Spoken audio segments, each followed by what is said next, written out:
हम लेकर आए निर्जला एकादशी व्रत पर आपके हर शंका का समाधान। व्रत की विधि, व्रत कैसे खोले, क्या खाएं, क्या पिए। आपको यह जानकारी अच्छी लगे तो वीडियो को लाइक और चैनल को सब्सक्राइब करना ना भूलें। निर्जला एकादशी व्रत कैसे करें? सुबह स्नान कर भगवान विष्णु की पूजा करें और पूरे दिन बिना अन्न जल के उपवास रखें। दिन भर भजन कीर्तन करें और रात को जागरण करें। अगले दिन ब्राह्मणों को भोजन कराकर व्रत खोलें।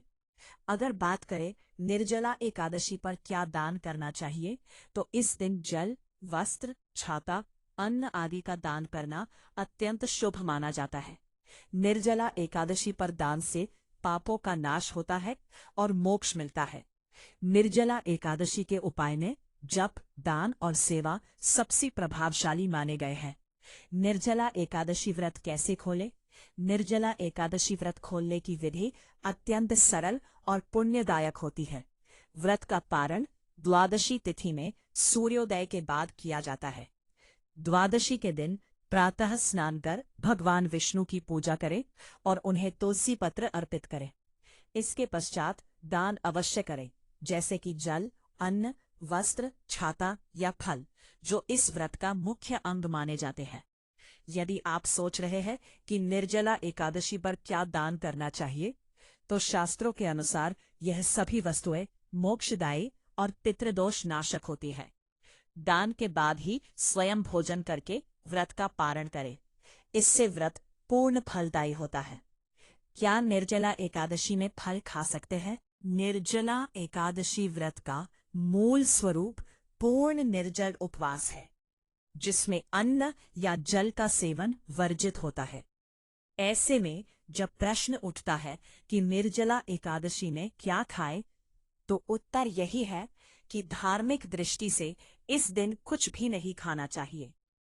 हालांकि यदि कोई व्यक्ति अस्वस्थ है या विशेष परिस्थिति में है, तो वह फलाहार कर सकता है, लेकिन ध्यान रखें कि इससे व्रत का पूर्ण पुण्य प्राप्त नहीं होता।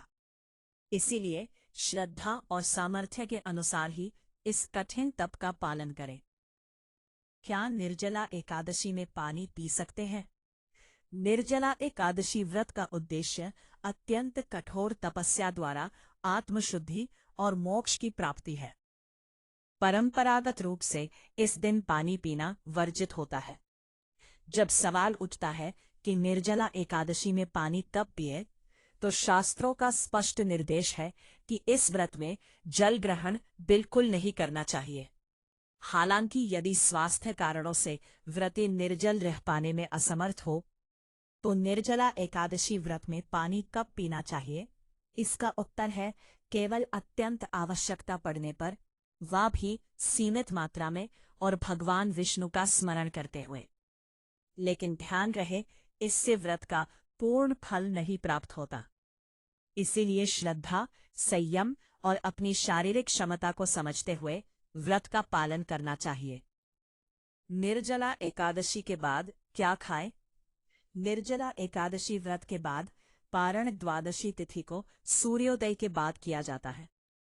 व्रत के बाद भोजन हल्का, सात्विक और सुपाच्य होना चाहिए, जैसे फल, मूंग की खिचड़ी, साबूदाना खिचड़ी या कुट्टू की रोटी आदर्श माने जाते हैं। अगर आप यह सोच रहे हैं कि निर्जला एकादशी में क्या खाएं व्रत के बाद, तो ध्यान रखें कि भोजन में लहसुन, प्याज न हो और वह आसानी से पचने वाला हो। व्रत के प्रभाव को बनाए रखने और शरीर को आराम देने के लिए शुद्ध सात्विक आहार ही सबसे उपयुक्त होता है। आपको यह जानकारी अच्छी लगी तो वीडियो को लाइक और चैनल को सब्सक्राइब करना।